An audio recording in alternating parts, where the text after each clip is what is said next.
Merhabalar, Nefis Tarifler kanalıma, mutfağıma hoş geldiniz arkadaşlar. Bugün sizlere Ramazan'a özel hazırlık amaçlı çektiğim videoyu bugün yayınlamak istedim. Daha doğrusu ancak montajını yapmaya fırsat bulabildim.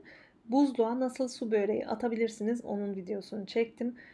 Yoğurma kabıma 22 adet yumurtayı aldım. Çeyrek çay bardağı yani yarısından daha az tuz ilave ettim ve yarım su bardağı suya ihtiyacımız var. Bunu da ekleyip şöyle bir hafif karıştırıyorum. İçerisinde tuz erimesi için. Kesinlikle süt, yoğurt, sıvı yağ gibi ürünler eklemiyoruz hamurumuza.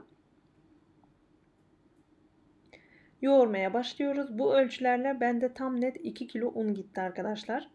2 kilo un ile yani bu ölçülerle ben tam 5 tepsi su böreği yaptım. Dediğim gibi amacım derin dondurucuya atmaktı. İnanın büyük kolaylık oluyor. Çıkartıp direkt fırına atabilirsiniz. Hiç böyle çözdürmeye gerek yok. Yani inanın çok pratik. Yani bir gün harcayacaksınız ama bayağı bir müddet rahat edeceksiniz. O yüzden sizlere de tavsiyem bu şekilde yapmanız. Su böreğini ben her zaman bu şekilde hazırlıyorum. Yani bir tepsi için inanın yorulmaya değmez diye düşünüyorum ben. Yapmışken böyle 4-5 tepsi yapıp derin dondurucuya atmak daha makul. Ve büyük kolaylık, dediğim gibi buzluyken bile fırına atabilirsiniz. 2 kilo unumu ekledikten sonra çok güzel bir şekilde yoğuruyorum. Ben makineyle yapmayı tercih ettim. Ama elde de yoğurabilirsiniz. Kıvamı bu şekilde, oldukça sert bir hamur olmalı arkadaşlar. Ve yumurtadan dolayı ele illaki yapışacak. Yani daha fazla un ilavesi yapmayın. Hamurumu direkt bezelere ayıracağım ve o şekilde bekleteceğim. Eğer zamanınız varsa yoğurduktan sonra bir yarım saat leğende bekletmenizi tavsiye ederim. Şimdi bütün hamurumu ilk etapta büyük 5 bezeye ayıracağım. Ve her bezeyi 10 adet küçük bezeye ayıracağım. Yani her bir tepsi börek için 10 beze kullanacağım. 10 katlı yapacağım ben böreğimi ama sizlere kalmış bir şey. Daha azaltıp çoğaltabilirsiniz. Bence 10 beze tam iyi, yeterli oluyor bir su böreği için. Tek tek hepsini yuvarlıyorum.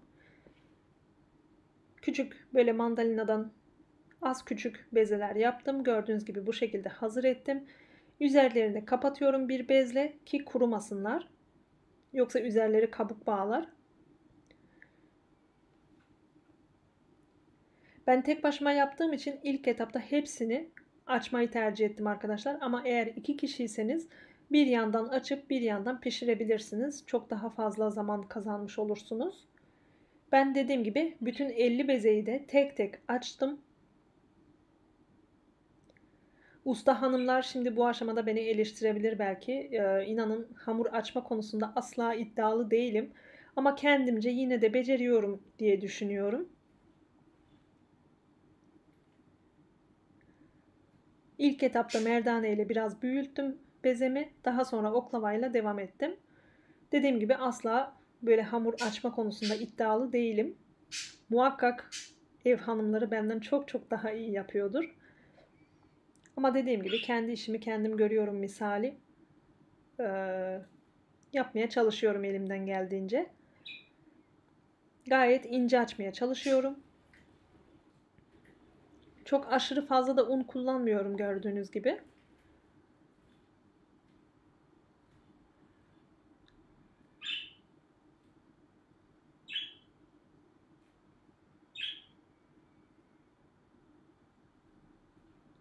Hamurumuz bu incelikte olacak artık arkadaşlar.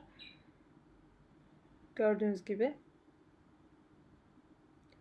Ve temiz bir bez serdiğim masama aktarıyorum açtığım bezeleri. İlk etapta böyle aralıklı koyuyorum arkadaşlar, birbirlerine değmeyecek şekilde. Ben diğerlerini açıncaya kadar hafif böyle kurumaya dönüyorlar zaten. Yani ilk etapta böyle üst üste koymayın, yoksa yapışabilir. Daha sonra gördüğünüz gibi böyle hafif ortalarına gelecek şekilde yerleştiriyorum. Bu şekilde Yapışma olmuyor. Kesinlikle içiniz rahat olsun. Zaten hafif de kurumaya başlıyorlar. Gördüğünüz gibi şimdi bütün bezeli pardon sesim için. Bütün bezelerimi açtım. Daha sonra pişirmeye geçtim. Ay sesime bir şey oldu. Evet, bütün bezelerimi açtım. Artık böreğimi yapmaya başlayabilirim. Hiçbir şekilde yapışma olmadı arkadaşlar. Bu konuda garanti verebilirim. Dediğim gibi ilk etapta belirli aralıklarla yerleştirin. Birbirlerine değmesinler. Şimdi bir tavama 500 gram tereyağı aldım ve 1 çay bardağı sıvı yağ. Baştan belirtmek istiyorum, benim tereyağım yeterli gelmedi. Daha sonra 250 gram daha erittim. Ama bu sizin kullanacağınız yağ miktarına göre değişebilir. Yani yeterli de olabilir. Şimdi ilk etapta 10 adet bezemi böyle kenara aldım. Kafam karışmaması için 5 alta 5 üste kullanacağım yufkaları ve ben altının da üstünün de yufkasını haşlıyorum arkadaşlar. Kesinlikle böyle çiğden koymuyorum. Kaynar suyuma böyle bol tuz ilave ettim ve biraz sıvı yağ sayesinde yapışmayacak yufkalarımız. Ve başka bir kapta da soğuk suyum var. Oldukça soğuk olmalı suyunuz.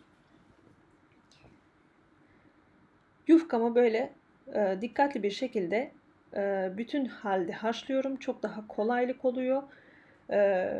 Haşladıktan sonra süzgeç yardımıyla çıkartmanızı tavsiye ederim. Çok daha kolay oluyor. Kopma, yırtılma olmuyor. Bu arada yağlı kağıt serdiğim tepsimi de yağladım. Altı da güzel kızarması için. Suyun içerisinde, kaynar suyun içerisinde yaklaşık 30 saniye tuttum arkadaşlar. Zaten hamur su yüzeyine çıktığı zaman pişmiş oluyor, yani onu anlayabilirsiniz.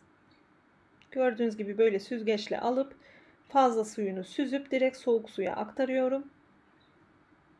Ve hemen hiç beklemeden elimle açacağım. Ve göreceksiniz ki hiçbir yapışma, hamurlaşma yok. Yırtılma dahil yok. Hamurumuz çok güzel. Elimle şöyle fazla suyunu bir iki kez sıyırıyorum. Ve direkt tepsime aktarıyorum.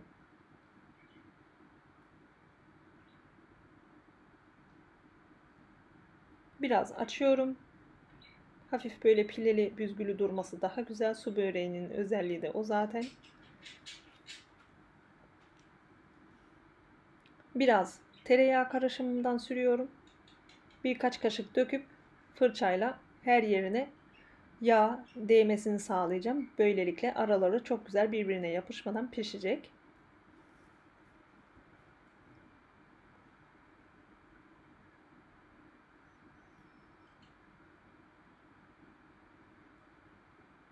Diğer 4 bezemi de aynı şekilde haşlayıp üst üste koyacağım.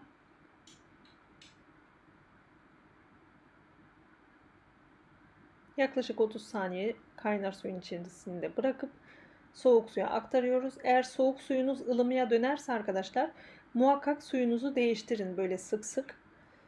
Soğuk suda sıkmanızı tavsiye ederim, yani ılık suda olmaz. Ve hamurumuz çok güzel, gördüğünüz gibi hiç yırtılma yok. Yapışma da yok. Her katında yağlamayı unutmayın.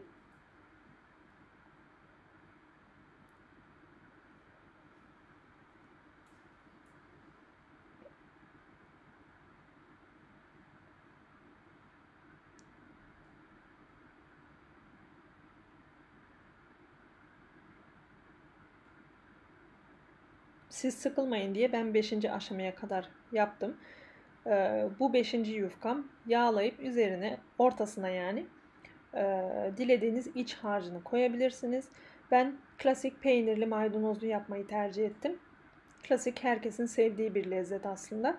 Diğer 5 yufkayı da aynı şekilde haşlayıp soğuk sudan geçirip böreğimin üzerine yerleştiriyorum. Buraları hızlı hızlı geçmeye çalıştım. Ona rağmen biraz videom uzun oldu, kusura bakmayın. Buzluğa da nasıl atarsınız? Tepsiyle böyle bir poşet geçirin veya streçten geçirin. Altına yağlı kağıt serin mutlaka. Öyle dondurun. Donduktan sonra altındaki yağlı kağıtla birlikte poşete koyup derin dondurucunuzda haftalarca, aylarca saklayabilirsiniz. Dediğim gibi pişireceğiniz zaman direkt çıkartın, fırına koyun. Üzerine isterseniz çok az tereyağı eritip gezdirin. İnanın aynı gün yapmış gibi oluyor. Kimse anlamayacak derin dondurucudan çıkarttığınızı. Ve dediğim gibi büyük kolaylık oluyor. 200 derece önceden ısıttığım fırında pişiriyorum her zaman. Ve yaklaşık 1 saate yakın pişiriyorum ben arkadaşlar. Ama bu süre farklılık gösterebilir. Her fırın aynı olmayabiliyor.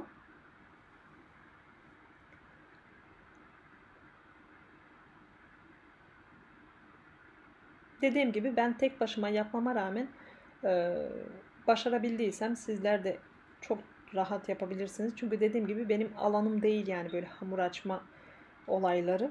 Ama ona rağmen yapabildiysem herkes yapabilir diye düşünüyorum. Fırçayla tereyağımdan sürüyorum her yerine ve 200 derece ısıttığım fırına ilk tepsimi veriyorum. Birinci tepsimi ben pişirdim sizlere iç dokusunu göstermek amacıyla. Diğer 4 tepsimi de derin dondurucuya attım. Nasıl attığımı, nasıl poşetlediğimi çekmek aklıma gelmedi arkadaşlar.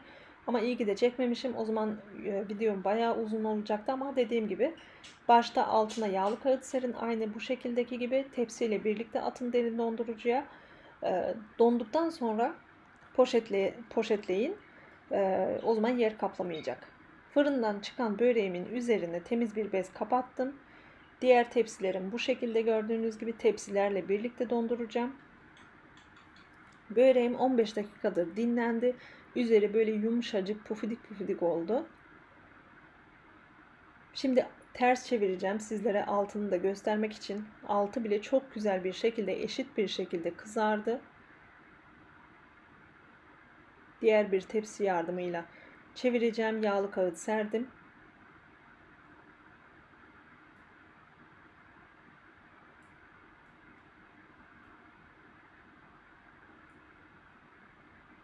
Umarım sizler de bu tarifi denersiniz. Ramazan'da afiyetle tüketirsiniz. Umarım beğenerek izlemişsinizdir. Şimdiden yapıp yiyecek olan herkese afiyetler olsun diyorum. Sizlere harika menüler hazırladım. Harika yemek tarifleri hazırladım. Lütfen Ramazan boyunca kanalıma abone olmadıysanız abone olun, takipte kalın. Çünkü mükemmel tarifler gelecek. İnanın beklediğinize değecek. Çok güzel, birbirinden güzel, değişik tarifler çekmeye çalıştım. Umarım beğenirsiniz. Ve yine söylüyorum, eğer benden istediğiniz özellikle bir tarif varsa lütfen yorumlar kısmına belirtin. Elimden geldiğince bütün isteklerinizi yapıp çekmeye çalışacağım. Evet, bugünlük benden bu kadar diyorum. Bir dahaki tarifte, bir dahaki videoda görüşmek dileğiyle diyorum. Hoşça kalın, sevgiyle kalın.